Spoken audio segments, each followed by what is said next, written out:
Hello aspirant, स्वागत है आप सभी का संकल्प सीएससी चैनल पर। और सी सेट 2021 का क्वेश्चन देख रहे हैं हम लोग सॉल्यूशन। आज क्वेश्चन नंबर 9 देखते हैं हम लोग। क्या कर रहा है, consider the two statement and question. Statement and conclusion वाला ही है सवाल, जैसा कि प्रीवियस क्वेश्चन में था। और मेरे प्रीवियस क्वेश्चंस को देखने के लिए आप आई बटन पर ऊपर लिंक को क्लिक कर सकते हैं। चलिए देखते हैं। स्टेटमेंट 1 क्या है, each of A and D is heavier than each of B, E and F, but none of them is heaviest। कोई भी मतलब A और D जो है ये B, E और F से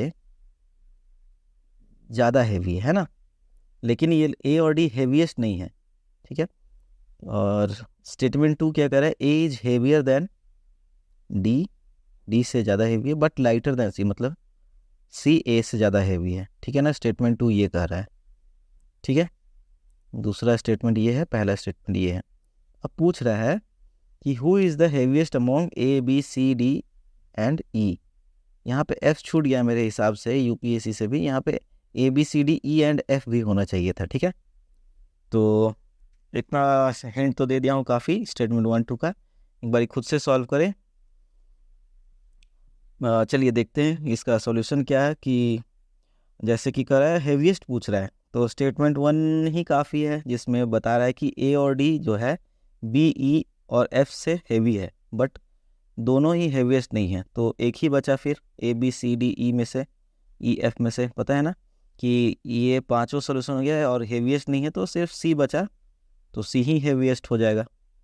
ठीक है, तो स्टेटमेंट 1 ही काफ़ी है ये बताने के लिए कि कौन हेवीएस्ट है। ठीक है, अब स्टेटमेंट 2 क्या कह रहा है कि A is heavier than D. तो ए डी से हेवियर है और लेकिन लाइटर देन सी है।